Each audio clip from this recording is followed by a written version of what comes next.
Live from our 7 Tasmania studios, your nightly news with Kim Miller begins now. Good evening and thanks for joining us tonight. The future of the state's events sector looks brighter, with restrictions easing and density limits thrown out for venues. Health officials say the move was made with caution and warn Tasmanians can't be complacent.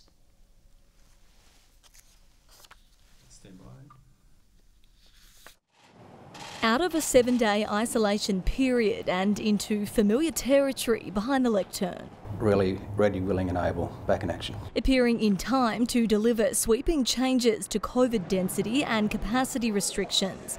The Premier revealed they'll be scrapped entirely from midnight on Friday. While we are sensibly stepping down restrictions, it does not mean we lose our COVID-safe behaviours. 1 person per 2 square metres will be a thing of the past, while venues and events return to pre-pandemic levels. From pubs and theatres to stadiums and festivals, there will be no limitations on the number of people that can attend. For events under 5,000 or music events under 2,000, there is no requirement for a COVID safety plan to be submitted and approved. Masks remain in some community settings for now, with the threat of flu season already becoming apparent on the mainland. Our numbers and rates of cases tends to increase 2 to 4 weeks behind what we see in other states and territories, so we get a bit of forewarning. Meanwhile, Tasmania's death toll from the virus continues to climb.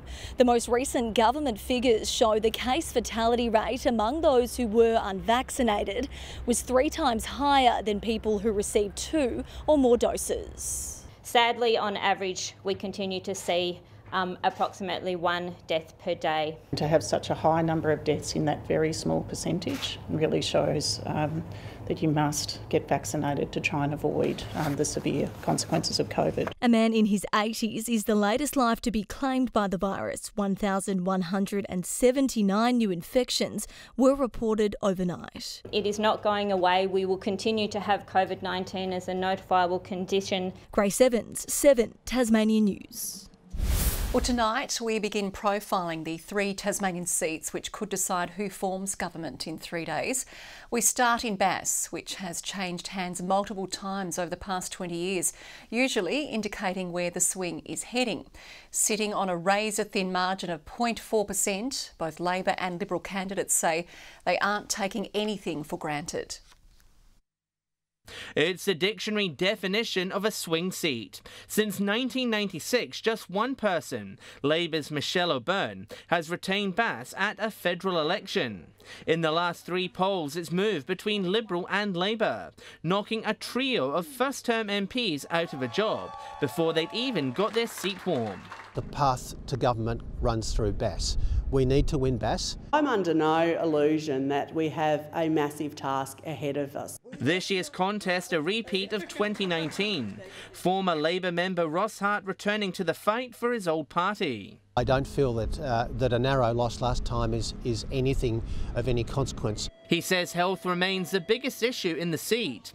Labor proposing an urgent care clinic for the region, allowing people who need doctor's treatment after hours to access bulk bill support. So we don't want people presenting at the emergency department having not sought medical care otherwise. They need to see their GP. The current MP looking to break Labor hearts once again. Bridget Archer says under the Liberals' watch, jobs are returning to the area. We're creating jobs. We've got some of the lowest unemployment rates here in Tasmania. In fact, the lowest unemployment rates in Tasmania that I've seen in my entire life. However, her relationship with the party has been strained, defying Scott Morrison on a number of issues. Even her advertising is avoiding Liberal blue, and she's making no apologies. That's my job. My job is to act in the best interests of northern Tasmanians. If you vote for the present member for Bass, you get Scott Morrison. One leading expert says Ms Archer's distancing from the Prime Minister may actually help her retain the seat, something they say is crucial for the Liberals. The national swing suggests that they're going to need every seat, and if they lose Bass, it'll probably have a stronger impact for them than it would for Labor. The voters will have the final call on Saturday. John Hunt, 7 Tasmania News. The Bridgewater Bridge redevelopment has reached a major milestone, receiving planning approval to commence works on the $786 million project, the first to be granted under new major projects legislation. The federal government chipping in 80% of the funding.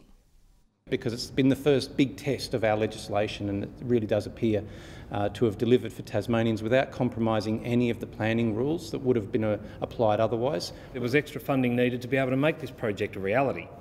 That funding is only something we can deliver with a strong economy. The 4-lane bridge will be open to traffic by 2024, creating 200 new jobs. The Tasmanian government has been forced to apologise for a major blunder that saw a racist slur published as part of a Crown land map. The offensive name was used to describe a piece of island on the far northwest coast. The state's Aboriginal Land Council chairman has slammed the move, calling it a failure, while demanding the documents be cut from circulation. Well, this is an absolute disgrace that in 2022, Aboriginal people have to look at a map that's got this racist slur describing us. The man who's responsible for failing to put in place the checks is the Minister, Roger Yench. Very sorry and very confronted by these place names being published again. It shouldn't have happened. I've asked for explanations about how it has happened. But those words don't go far enough for the Land Council. It also wants to see a review of the dual naming process and better consultation with the Aboriginal community going forward. A Tasmanian paramedic is calling for urgent action to address suicide rates among first responders. 3 years on from a Senate inquiry into the issue, the state government is yet to implement all of the recommendations. In the 2 decades Simone HAIGH has been a registered paramedic, 3 of her colleagues have taken their own lives, including her good friend Damien Crump. Since the coronial investigation into his death, Simone says not enough has been done to improve mental health support within Ambulance Tasmania. There's been changes and it's better than what it was, but I think there's more that can be done. A resilience scan in September found more than a third of Ambulance Tasmania staff reported depression, anxiety or post-traumatic stress disorder, and 11% were self-medicating with drugs or alcohol to make it through the day. The opposition says it's time for the government to act.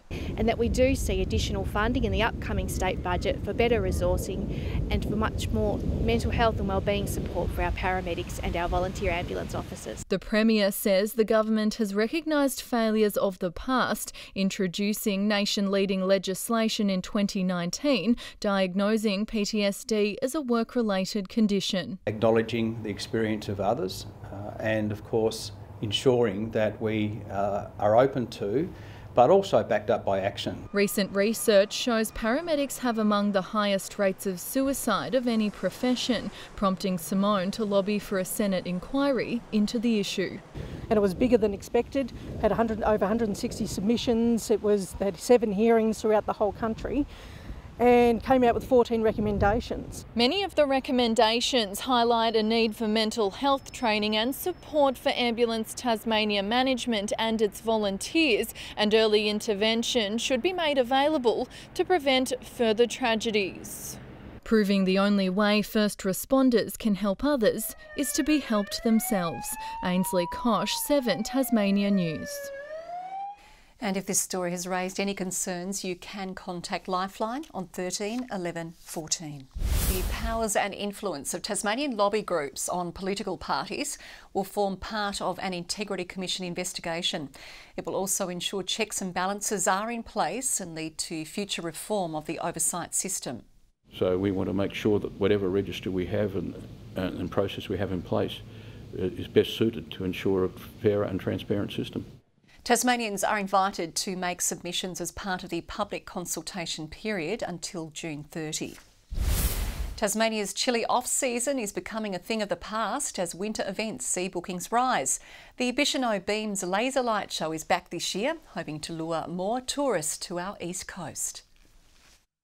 Tasmania's icy winds are blowing a special event into the east coast as the BICHENO Beams Laser Light Show prepares for its 2nd season in July. A laser only works best when it's refracted from something, and so when it's drizzling, and a bit misty, we get a much better light show. Moving in time with music, the 15-minute displays will run for the whole month, and though the weather may be chilly, Tasmania's tourism industry is turning up the heat, with event organisers hoping for 10,000 attendees after last year's staggering turnout. This particular project is very, very successful at getting people to actually ring up, make a booking and come and stay for a few nights. The laser shows are helping to sustain strong visitation to Tasmania all year round. We can't be a destination that just continues to grow over the summer months and then have a massive off-the-cliff fall in the winter months. The TICT says 2/3 of the industry are forecasting a stronger winter than last year, and it's starting to show, with hotel vacancies filling up fast as Dark Mofo approaches. It was almost shut down for a couple of months every year. Now we're seeing occupancies even 10% up on last year. Meaning the light is once again creeping through during what used to be our darkest months. It's still great to see so many tourists around, the streets are pumping, it almost feels like summer. BRIANNA, BOYLEN, 7 Tasmania News. And the state's north is experiencing a tourism boom, with the highest number of passengers passing through Launceston Airport in more than 2 years. More than 120,000 travellers were processed in April, well above what was forecast and almost in line with pre-pandemic levels. The airport says the normally quieter month of May is also looking strong as more people return to domestic travel. Stage show lovers are rejoicing as the curtain goes up for this year's musical theatre festival in Launceston. The program aims to teach, engage and foster collaboration through song. Pitch Perfect.